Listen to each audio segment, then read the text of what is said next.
Hey, welcome in to Under the Hood with Jonathan Hood. Thanks so much for downloading the podcast and checking us out on YouTube, youtube.com.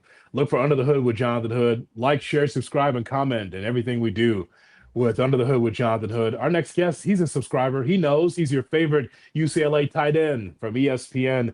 It's Charles Arbuckle joining us here as we get ready for the NFL draft. We got coverage around the Bears pick. Make sure that you're with us for that right here on Under the Hood. Buck, as always, man, I appreciate your time. Hey, thanks, man. Thanks for having me. What do you remember about your draft day, 1990, right? Yeah, 1990. It was I thought I was going to go a little bit higher. I tested well, did everything through the whole process and was kind of here in second and third round. So I was anticipating. I spent a lot of time because I was in LA and the Raiders were in LA at the time. I thought that would be a team. I had some other teams that showed a lot of interest. But I didn't go until the fifth round. So I think it was day two. So I was a Hmm. little disappointed in that. But once I got the call from the Saints, it made up for everything, and there was time to go to work. It was just one of those long processes because you had gone through all the combine, the work, you put 4 years on tape, and you're hoping that that's where it all kind of leaves. But that's just the start of it. Once you get that name call, it's all the other stuff that has to come in after that. I talked to Howard Griffith, who's with the Big Ten Network. You know Howard, and I Yeah. asked him about his draft day. He said, "Man, I was sleeping in my parents' basement." He said, he said, Yeah. never mind about the seven touchdowns I scored, when I was in high school and college. Never mind about he goes, I was just sleeping and he woke me up. He's like, oh, I guess I'm drafted. so, so that's Yeah. exactly what happened to him, man. Yeah. I mean, it's one of those things that you realize no matter what round you go in, now it's about the work, right? And what you have to do to get to that next level. So, like I said, disappointed, but really excited because growing up as a kid, watching the Oilers play, remembering Earl Campbell and Yeah. Dan Pastorini and all those guys, Kenny Burroughs, now you're at a chance to be in that same place. So that was pretty cool. So, what do you think of the draft this year? What do you like about this year's draft? A little different because it's Yeah. not like this clamoring of who the top quarterbacks are going to be, who's going where. It's a little bit different this year, but Yeah, I think, defensively, whenever the defense is pretty stout from a draft perspective, people say it's not a great draft. And I don't agree with that. I think you build your draft really on day two, day three. The first round is awesome. It's for the glitz and glamour and everything else. But if you really want to know where your teams are built, it's the second, third, fourth, fifth, sixth, seventh round, and then yeah. also undrafted free agents. That league has always been that way, but we just have an emphasis on talking about who the first rounders are. And I think since there's not a heavy dose of quarterbacks, you're going to see a lot of the linebacking crew. I think is outstanding. The defensive line is good. The edge rushers are really a high level pick, and since that's happening on that side, I don't know if people look at this and say, oh, they kind of poo-poo this draft. And I'm thinking, no, that's where things are going to really happen because you've got a lot of guys that will make a difference and really help teams more than you think because of where the needs are. The Raiders spent a lot of money and put a lot of infrastructure into their team, just trying to make it better on both sides of the football. But that's where Fernando Mendoza's going. Buck, I really think that this is a good spot for him, especially if we know that Kirk Cousins is going to start where Mendoza can be able to watch. But if Mhm. you're the Raiders, what's best? The young man learning under Kirk or throwing him right into the water? Yeah, learning under Kirk always works better. When you can learn from another quarterback and you get a chance to get your feet wet, training wheel, so to speak, I think it's much better. We tend to just throw these guys to the wolves, and that's not a good place for them to be. And it never has shown, some guys have been able to do it pretty well, but even some of the best quarterbacks we've seen here recently, Aaron Rodgers, who had to sit a little bit behind Brett Favre, even though he didn't really want to, it helped him. Pat Mahomes didn't start right away. He had to cut his teeth a little bit. I think you have a better chance of being better that way. My organizational feel is how much are they going to let Tom Brady really take the mantle? Because Mark Davis is not his dad. He's not Al Davis, and he Mhm. hasn't put the things in place to make this Raiders team take the next step. So I Mhm. really do think it's critical that all of those things take place, because we blame the quarterbacks when they don't perform well, but I always Mhm. blame organizations. Organizations are the ones that make things happen. And I think if they can do that properly, that gives them a chance for some success. Man, the Big Ten, they're gonna have the red carpet rolled out for them. Boy, what a time that first round. You got Avril Reese and a Sonny Styles, a linebacker, and like Carnell Tate. First of all, like Caleb Ohio State, well, Downs. Caleb Downs, man. I mean, Lemon, the wide receiver. There's man, this Big Ten, they're just gonna be just like rolling out the carpet for these guys, especially Ohio State. What a time for the Big Ten for them to be able to showcase their talent in this first round of the draft. Yeah, and what it also does to me is it makes me think, why wasn't Ohio State better all the way around last year? Not I mean, they were good, right? And I thought they played really well, but at times it made me think, why weren't they even better? Why didn't they just dominate I mean, because they have some guys that can play. Caden Mhm. McDonald, defensive tackle, Yeah. Max Clare. Both of their tight ends will probably get drafted on day 2 or day 3 if everything works right for them. That team was stacked with some guys that could play. So I think for them, they're going to have a lot of names called there. I think this Indiana team, I tell people, don't sleep on some of their other folks besides Mendoza as well. I mean, we kind of highlight Ohio State, but I wouldn't sleep on Indiana either, because I like Mhm. Pons. I like the receiving core, Cooper, Surratt, even their big tight end who's more of a fullback. I think he's a guy that can get drafted at some point. They've got, and the thing about it, Kalen Black, who is not one of those guys that we think highly of. There's not a whole lot of running backs, so he may even sneak in there. So there's some good things for Indiana, I think, as well. As we're thinking about Ohio State, don't Yeah. sleep on Indiana's draft prospects. They may not all be first round picks, but I think these are guys that are going to help their teams tremendously wherever they land. Oh, Buck, I got to talk to you about this tight end from Oregon, this Kenyon Oh, Sadiq. That I oh. mean, for someone who played a position at a high level like you did, Mm-hmm. this I cannot wait to see him on Sundays because it's just not your grandfather's tight end. Here's a guy here, man, that can be able to get into the passing game as a receiver, hybrid tight end, and I think can really do some damage on Sundays. Have you seen him? Yeah, I have. Very Yeah, athletic. Uh, I mean, just quick twitch out of the world, right? And the yeah, problem for defenses, you can try to cover him with the linebacker, which is not a good thing. A safety is not a good thing, and then cornerbacks are too small, and they can run with them, but they can't stay with them because he is about 241 pounds. I think that's the one thing. Early in his career, I used to see him struggle with catching the ball. Sometimes he would fight the ball more than catch it. I haven't seen that here lately from him. I've seen him really doing a nice job, and he's willing to block. I think people see, because of his speed, they think, oh, he doesn't want to block. That cat will get after you in the run game too. So I think a team that's looking for somebody that can give them some options in the pass game, he really he reminds me of my guy Keith Jackson, yeah. who I got to know really well. Keith was a good friend of mine. We're on the Mackey committee together. Keith was very athletic like that, played at a high level in the seam route and some of the things that he can do. Kenyon is faster, but they remind, if I just go back in time, that's who he reminds me of. And Keith had a highly productive career for a long Yeah. time. Yeah, I'm looking forward to seeing him on Sundays. You mentioned, by the way, the defensive line.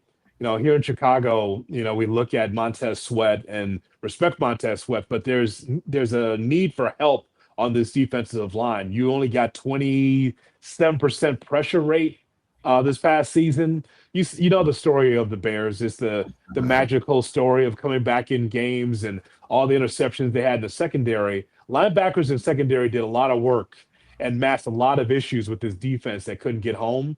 Yeah. So what are some of the defensive linemen that stand out to you that you're looking forward to the draft? They may not follow the Bears, but there's some I'm sure that you like.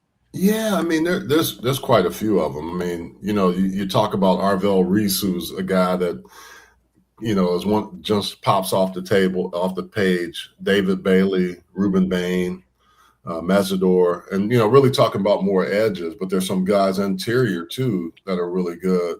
I think, Malachi Lawrence out of UCF is another guy. I mean, there's probably 20 names that I can just throw at you and you'll say, hey, that guy's good. He's good too. Yeah. But how do they fit for what the team is looking for? You know what I mean? And I think that's the real key, because I know the Colts are in the market for another edge guy since they lost Kwity Paye to the Raiders. I think there's some opportunities even late into the third day where there's some guys that'll be available that could come in and probably play right away and give you, because their grades are all really strong. And then when you turn on the tape, they match up the tape with what you see from the standpoint of what their grades are. Yeah, R. Mason Thomas is a name that we talked about a little bit as well. During this time, Buck, it's just funny to hear the analysts, because it's scouts and they have their little reports and stuff, and they come back and they talk about. I'll give you an example, like Bain for Miami, right? Yeah. So Bain's arms, I guess, are too short to box with God or to be able to get to the quarterback. I mean, like it's crazy what they've said about this young man. About his arms are way too short for him to be able to flourish in the NFL. And what I would say is, if he has a motor and a will, I Yeah. feel like he can be able to get it done. Like he won't fall in the draft. But all the negative press about him and about his arm size is crazy. Well, I think the other thing too is it kind of goes back to, if you remember, Dwight Freeney had some of that. And I'm not saying Bain or Mesidor, but Bain in particular is going to be Dwight Freeney. I'm not saying, but Elvis Dumervil, I remember when he was coming out. I think the thing with this guy, though, is his explosive power. He's violent with his hands. And it's not something that you just kind of see and you say, oh, but I can remember Aaron Donald when he was coming out. Not very long, supposedly can't do this, can't. And I'm like, every time I watched him at Pitt and called his games, he was taking on double teams. He was pushing people in the backfield. He was getting sacks on the interior. I'm like, that dude can play. I mean, it just popped off the tape. Ruben Bain is the same way with me. You can measure what you want, but I see it every time I turn it on. That dude is just a phenomenal guy with his hands and understands how to use his hands. He can do bull rush. He can, dip. He has some of that stuff that you see from guys that you want, especially in that situation. And I think that's the part for him. The motor that he has is going to help him play for a long time and give teams the opportunity not only to play him in, the regular 4 down, but when they go supposedly with the speed rush concept, he can still be in there. And then sometimes you match him up on the inside. He's going to take on a guard who's not able to do the things that he can do against a slower or maybe not as quick. But since he has those violent hands, he can give you some versatility. So I would say don't sleep on him. Yeah. No. Yeah. The other thing too. Oh, you mentioned Messidor, right? Yeah, So Messidor is too old, according to something, because he's 24. Yeah. I heard that, and my thought was, okay, he's 24 years of age. So that means he should be plug and play and ready. And then the talk was, well, you can't get him to a second contract because he'll be 30. Well, hopefully in the first contract he gets, he can help me win a championship. So I don't have to worry about the second contract right now. Yeah, I think sometimes teams put things out there because they want to see a guy drop a little bit. It's been long since the beginning of time. So when I hear that, I just say, I've seen both of those kids play at a high level, and the reason why Miami is back is because they didn't need to rush 5 or 6. They didn't have to.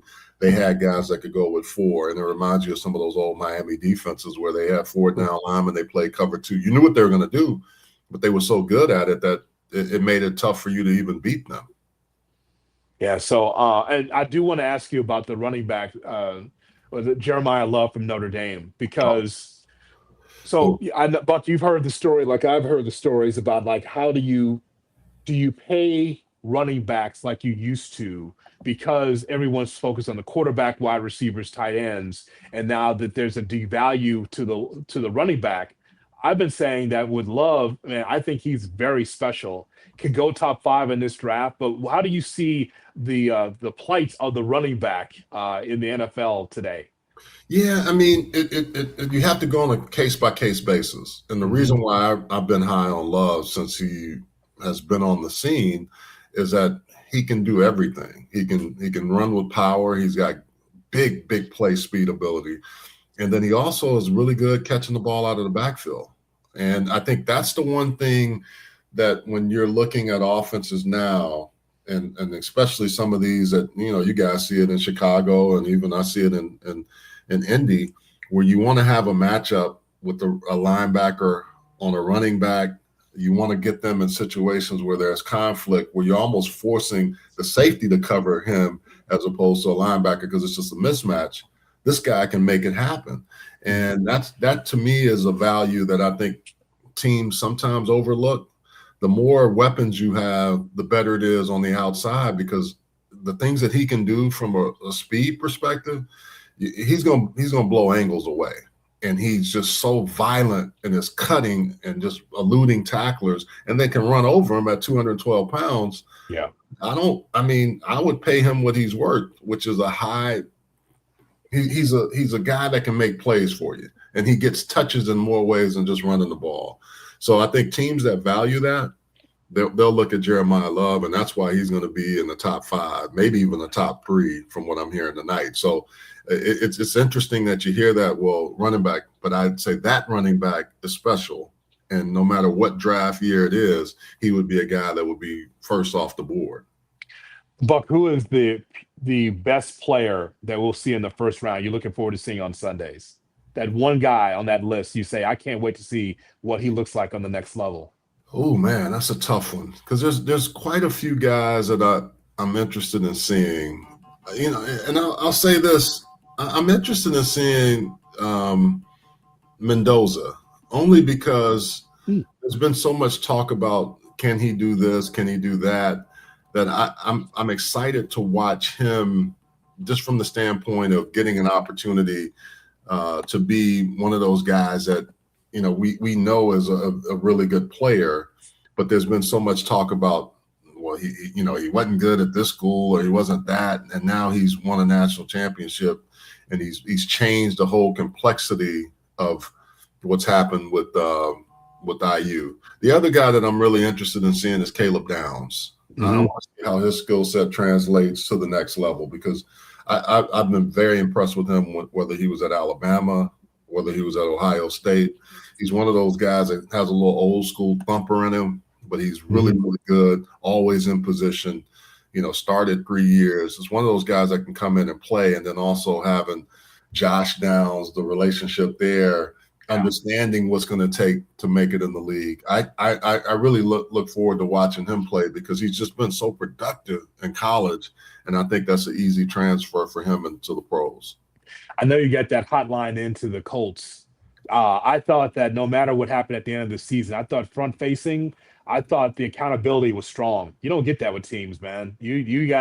I thought that Miss Irsay did a good job of just talking about the things that she wants for the Colts. So what are they looking at to try to get better here on draft week? Yeah, I mean, what I think in the second and third round is edge and linebacker edge. It could be a wide receiver. I do think the linebacking crew, they want to get younger and faster. They didn't re-sign. They traded. My guy's name is escaping me right now. One of their linebackers who have been here forever, and his name is just slipping my mind. And Pratt. Both guys are no longer here, so they have to find a way to make sure that they end up getting the linebacking crew back in order. And like I told you, there's a list of linebackers from Jacob Rodriguez on who can come in and play at that second round. I think the edge, we talked about a lot of those edge rushers. I think that's going to also be a value pick for him as well. And then when you lose a Michael Pittman, do you think about the third or the second round with all the receivers that could potentially slide down? So I think those are some of the things that I look at for the Colts. And they want to be faster and more physical, and Lou Anarumo is doing a lot of different things where they may have some trade bait with AR5 or Anthony Richardson, and then Kenny Moore, who also has been offered a trade option. So you could see some trade things happen for the defensive side, which I think is going to be critical for the Colts.